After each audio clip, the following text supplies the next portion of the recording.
Je kiffe les articles insolites, mais j'aime aussi les courts-métrages. Alors si je partais d'un article insolite pour faire un court-métrage, ça serait génial, non? Bah c'est exactement ce que t'es en train de regarder, et ça s'appelle la suite. Parce que je fais un peu la suite de l'article, quoi. Alors, bienvenue dans la suite.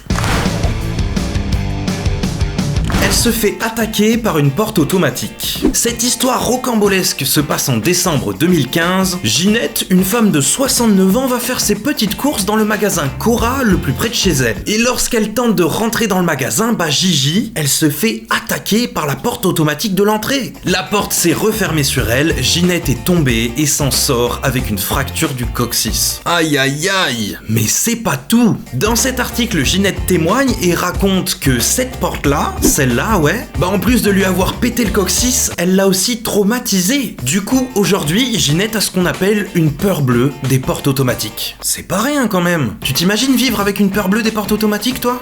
Ça donnerait ça. Bonsoir et bienvenue dans Destin d'une vie. Cette semaine, découvrons ensemble l'incroyable histoire de Donovan Guidon. La vie de Donovan a toujours été remplie d'espoir et de rêve. Enfant, il rêve de devenir astronaute. Mais à l'âge de 8 ans, le jeune Donovan coince sa main droite dans la porte coulissante du métro. Blessé mais surtout traumatisé à vie, le jeune Donovan développera une phobie totale des portes coulissantes. Ce qui aurait arrêté n'importe quelle autre personne, mais pas lui. Rien ne pouvait le détourner de la réussite. Toute mon enfance, j'ai été traumatisé par cet accident dans le métro. Tout le monde le savait et je suis devenu la risée de mon école. À 20 ans, la phobie de Donovan ne fait qu'empirer. Il fréquente alors de nombreux psychologues qui tentent de le soigner en vain. Les gens me répétaient que je ne ferais jamais rien de ma pauvre vie, que je n'aurais jamais de copine ou jamais de travail, et que je vivrais toujours aux dépens de ma mère. Alors que sa vie n'était synonyme que de solitude, sa phobie s'empire et s'étend soudainement à tout type de porte. Le jeune homme ne peut plus sortir de sa chambre et vit aux dépens de sa mère. Exactement comme tout le monde le lui avait dit. C'est alors que le 31 février 2016, bloqué dans sa chambre, Donovan sera incapable d'aider sa mère, qui s'étouffe en léchant des couilles de mammouth dans la cuisine, à quelques mètres de lui. Personne ne peut imaginer la douleur de cette expérience. J'ai entendu ma mère se débattre pendant de longues heures, mais ma phobie des portes me clouait sur place. Vous savez, je m'en veux tellement. Je la revois encore sur le sol en train de m'appeler. Donovan! Donovan!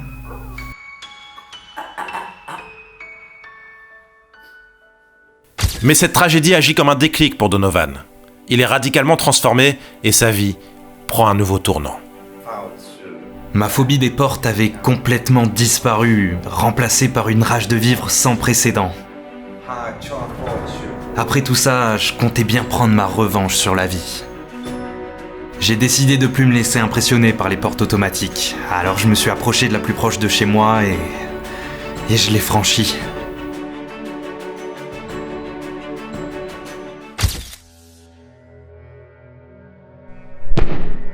Mais alors qu'il savoure son exploit, il sera brutalement tabassé par un vigile qui le prenait pour un clochard oisif.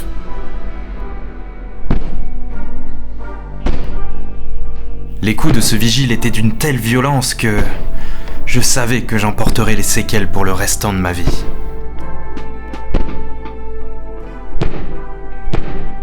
Il sera grièvement blessé et perdra l'usage de la parole. Donovan passera alors 3 ans de sa vie à l'hôpital. Je subissais de nombreux soins pour m'aider à retrouver la parole. On me répétait sans cesse que je pourrais plus jamais communiquer avec qui que ce soit. Mais à vrai dire, je m'en fichais. Je venais de découvrir une nouvelle passion. Privé de sa voix, Donovan s'accroche alors à son seul moyen d'expression restant, la musique.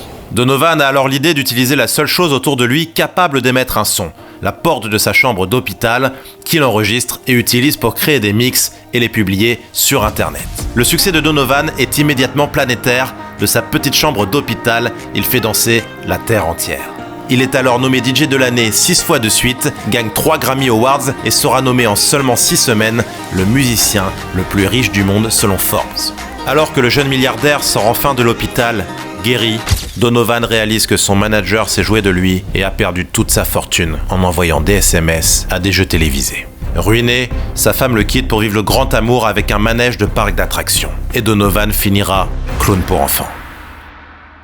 Aujourd'hui, le parcours de Donovan reste un modèle pour de nombreuses personnes qui n'auraient jamais pu combattre leur phobie si Donovan n'avait pas montré, par son courage, que tout se surmonte. Et la semaine prochaine, vous découvrirez la vie de Manolo, 38 ans, bénévole au Resto du Cœur la journée et grand sorcier de Ku Klux Klan la nuit. À la semaine prochaine. Waouh, c'était super inspirant. Si vous ne connaissiez pas ce concept, les gars, j'ai déjà sorti 2 épisodes sur ma chaîne, alors allez voir ça tout de suite. J'espère de tout cœur que cet épisode vous aura plu, et je vais en faire d'autres, c'est ça la principale info de cet outro. Si vous voulez me soutenir, abonnez-vous les amis, s'il vous plaît, c'est très important. Merci à tous ceux qui lâcheront leur meilleur pouce bleu. On se retrouve très vite pour un nouvel épisode, et d'ailleurs le scénario est déjà écrit, donc je me dépêche d'aller tourner. Merci encore à Greg Guillotin, merci à tous les comédiens et à tous mes potes qui m'ont aidé pour ce tournage. Ils ont tous dû me supporter et c'est pas quelque chose de facile. Merci encore pour le 1 million d'abonnés sur TikTok, bientôt les 100K sur Instagram. Et maintenant on va retourner YouTube. Allez, ciao!